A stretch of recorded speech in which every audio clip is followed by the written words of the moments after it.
line is that you can give us money, but childcare is still unaffordable. You can give us money, but these different aspects of life are still unaffordable.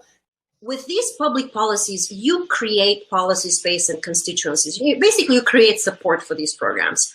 If I give you a basic income grant, I can always tell you, hey, why do you need, why do you need these food stamps if you have the basic income grant? You're done. I can't take away funding for public education if the job guarantee provides after-school activities or teacher assistance in the school. But if I give you a basic income grant, somebody can tell you, look, you don't need the public school system, go and buy it in the market. We're talking about serving America. We're talking about serving our local communities. We're talking about serving one another and making our lives better. We're not talking about serving the man, so to speak, okay? This is not a replacement for capitalism and trying to augment this is something totally different. This is about our lives. This is about improving our lot in life. So I want to make sure we understand this is not Calvinism. This is not one of these things that you get wrapped up in, okay? This right here is a new way of viewing participation in our society.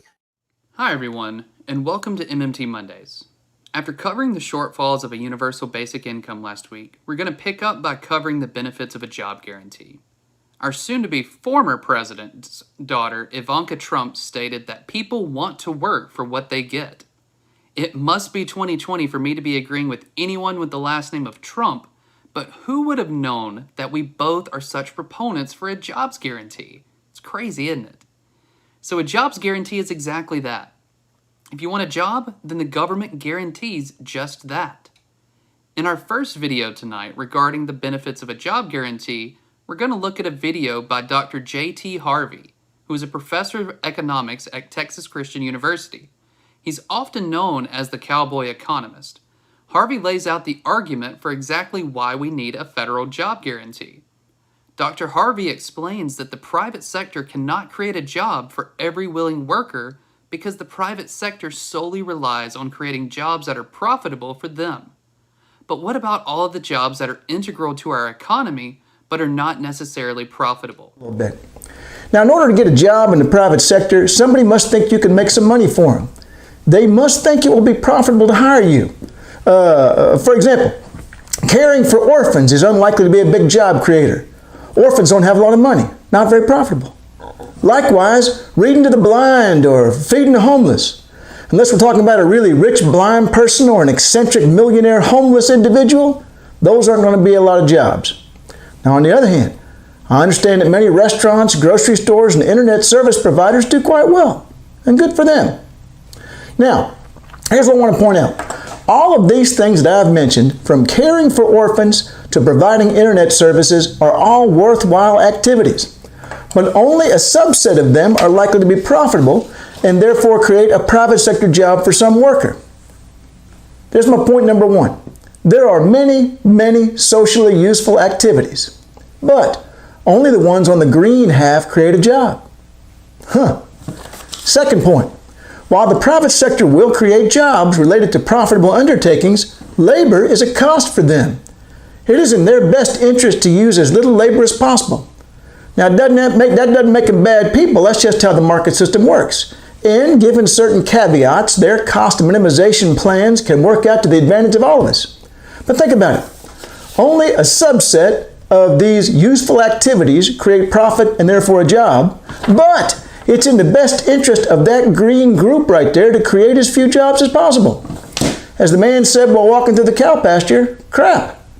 But wait, there's more. As labor-saving technology advances, as it has done for centuries, so the relationship between profitable social undertakings, the green part, and employment becomes even more tenuous. It becomes easier and easier to cut back on the use of labor. Now, some new technologies create new demands, and this actually helps employment. But others allow entrepreneurs to replace workers. Self-checkout lanes, those ordering screens at the restaurants, self-check-in kiosks at the airport, robots, computers, etc., etc. Now, don't get me wrong. All that's absolutely wonderful. We should do nothing to stop any of those processes. The problem is not the technology, nor is the problem the desire of capitalists to minimize the use of labor. Those are both fine. The problem is the common assumption that the private sector is the only legitimate means of creating employment. There appears to be a widespread belief that only the green side of this circle does anything useful. You know what falls in on the blue side? Oh, useless stuff like police, fire departments, Marines, school teachers, park rangers, fighter pilots, social service counselors, and so on. Next time you see a Marine, I dare you to tell them that what they do must not be worthwhile, because their salary comes from the government and not from profits. And when you do, you better hope there's one of them useless police officers nearby. All right, well, now let's think about solutions. Well, currently, what the government does during times of high unemployment is stuff like cutting taxes and raising spending. And those are not terrible ideas, but in general, what their goal is to stimulate the private sector enough to get it to hire those workers back. Once again, they are relying on only the socially useful activities that minimize the use of labor, that is, the green side. All right? Who's going to be a national park ranger? Public school teacher, child counselor, caregiver? Who's going to do those things that our society needs, but which has no profit associated with them? Now, some supporters of universal basic income argue that people will volunteer to do these things. Well, maybe they will, maybe they won't. At any rate, how do I even know what needs to be done in my community?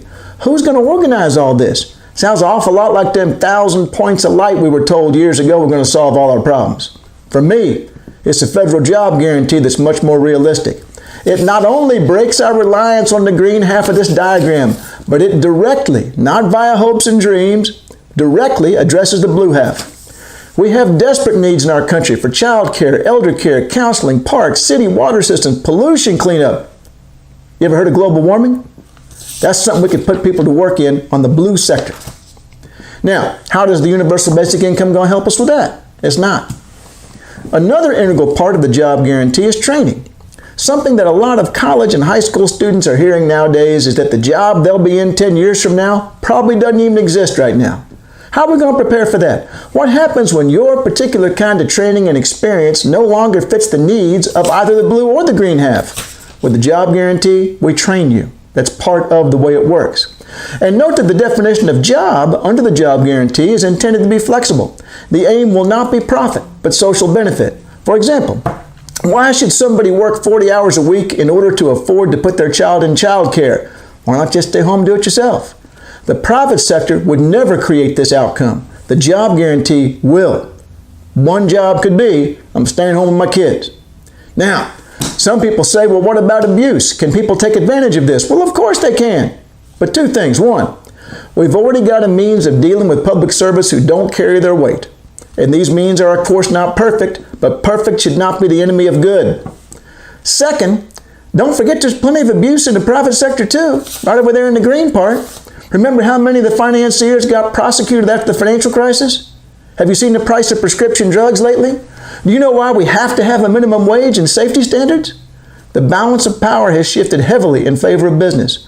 Competition is frittered away, and what government regulations we do have are selectively applied. We should today be enjoying the highest standard of living in the history of humanity.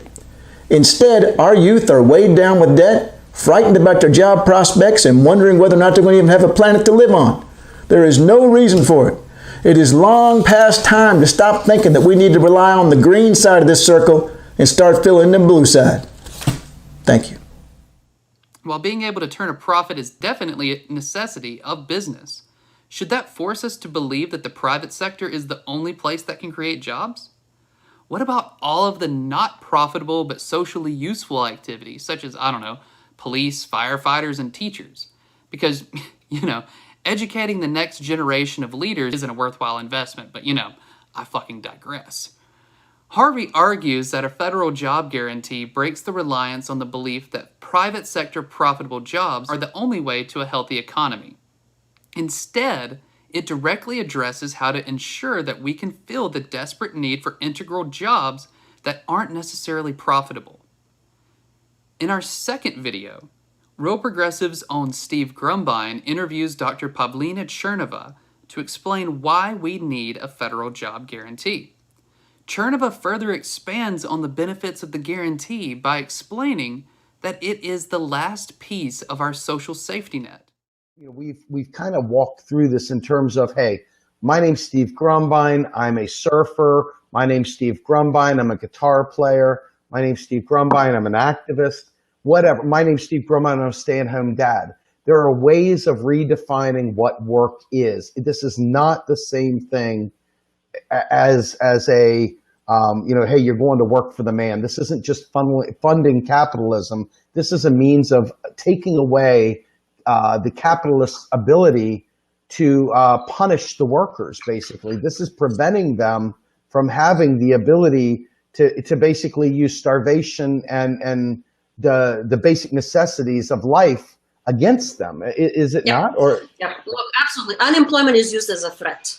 Like we want to remove joblessness as a threat to people, right? You don't want the private sector to so-called discipline workers because they can threaten them with they can use the threat of unemployment.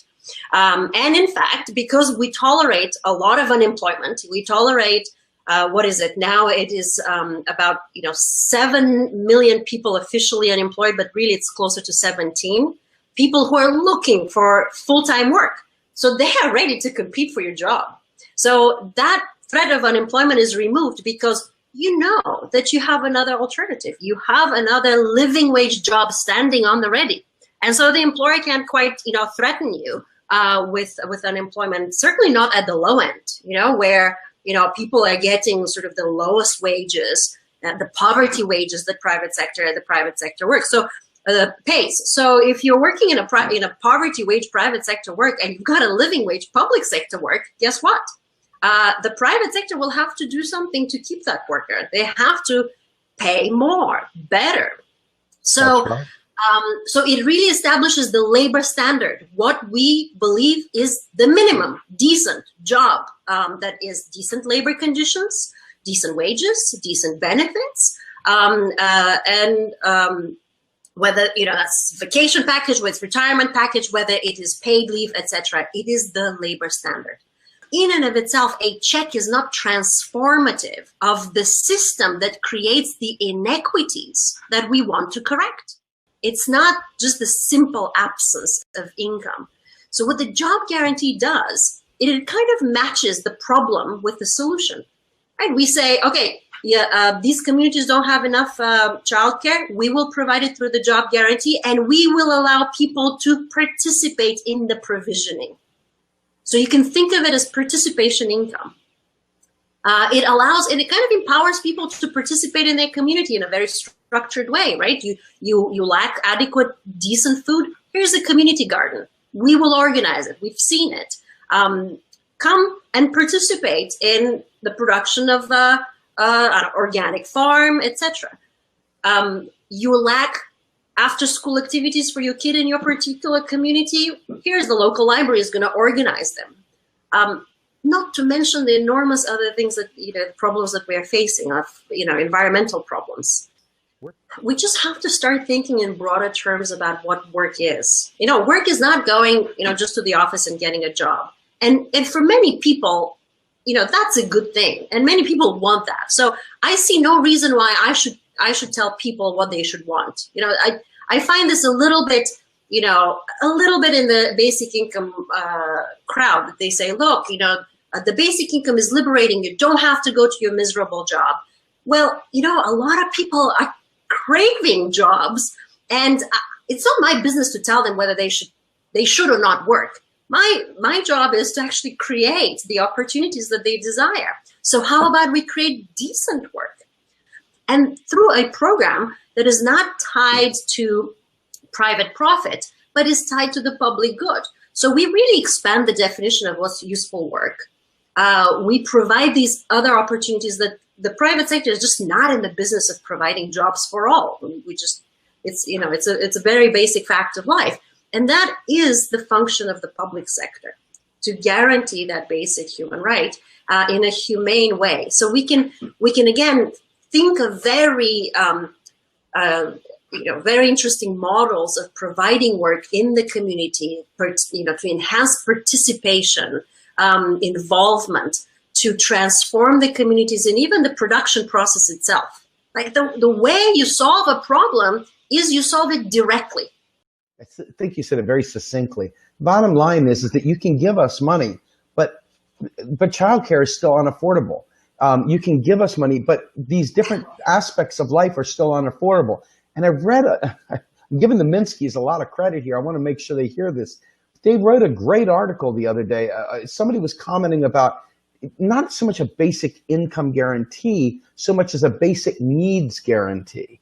And the way they wrote it out there was so powerful, and it addressed exactly what you're saying. Instead of just a basic income, I'm going to provide you these things that the capitalists of the world can raise the rates up to match your big and screw you up to begin with. And, and actually provide you with the necessities so that life is not an unnecessary struggle, so you can self-actualize. I mean, to me, I just fell in love with it. That just sent me into a wonderful place. Yeah. I think I had tweeted something saying, the basic income guarantee makes perfect sense if the grant is not cash, but in terms of real goods and services. With these public policies, you create policy space and constituencies. You create support for these programs. If I give you a basic income grant, I can always tell you, hey, why do you need, why do you need these food stamps if you have the basic income grant? You're done. I can't take away funding for public education if the job guarantee provides after-school activities or teacher assistance in the school. But if I give you a basic income grant, somebody can tell you, look, you don't need the public school system, go and buy it in the market. If you marry the job guarantee, the jobs are in these public spaces and tied to other public policies. If some of the job guarantee people are doing some basic work for the EPA, you just can't defund the EPA, right? The Environmental Protection Agency. Or if there are some very basic food inspector functions that the job guarantee could fulfill, you don't defund the Food and Drug Administration. So what I'm saying is that it is really an institution that can supplement all of these other areas of government that have been sorely defunded, and you just can't take them away. And they have been fought for, with blood and tears, if you will. So you don't want to replace the hard-fought welfare state with just a single grant. As a society, we have created programs to guarantee basic necessities for people. A job guarantee is the last missing piece because it ensures that the right to a well-paying, secure job is a human right. Chernova goes on to link a federal job guarantee to current MMT literature as well. When a massive layoff happens at a construction company in the private sector, for instance, a similar construction project working on infrastructure in the public sector is guaranteed to be waiting on those workers. And that is transformative and empowering for a worker to know that an equivalent job is waiting. This gives workers more power in choosing where to work.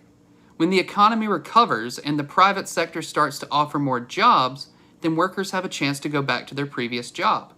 A job guarantee can then shrink and expand with the economy. So this means that the government spending would expand and shrink along with the cyclical nature of the economy. It is the perfect counter-cyclical balance for the economy because we know what we get for the money being spent. So as we can see, the potential benefits of a federal job guarantee are limitless. As Dr. Harvey and Dr. Chernova explained, a job guarantee breaks reliance on the belief that the private sector profitable jobs are the only way to a healthy economy. It directly addresses how to ensure that we can fill the desperate need for integral jobs that aren't necessarily profitable. We desperately need jobs such as childcare, elder care, park rangers, water management, pollution cleanup, and green energy jobs for combating climate change. If only there was some policy akin to maybe a Green New Deal of some sort that would transform our economy into a sustainable green economy. That's a crazy idea though, right? Anyway, more than anything, a federal job guarantee is flexible because it transforms our economy away from the aim being profit, but instead to one of social benefits. Why should a single mother work 40 hours a week to put her child in childcare when she could be paid to stay home and do it herself? The private sector never will create that because there's not a profit to be made. Since we live in the wealthiest nation on earth, we should be enjoying the highest standard of living. Instead, our youth is weighed down with student debt, they're scared about lack of job prospects, and they're wondering if we will even have a planet that is habitable to live on. This is unacceptable. To all of the neoliberals who are reaping the rewards of being in power and demonizing those of us who dare to want a more just society, I want to end on this final message. It's long past time to quit focusing on profit and rather start living up to the shining city on a hill mantra that we claim to be our brother's keeper regardless of whether or not it will directly benefit you and your bank account. So if you don't know, now you know. We all hope that you enjoyed this video, and make sure to check out our website at realprogressives.org. Y'all have a great week.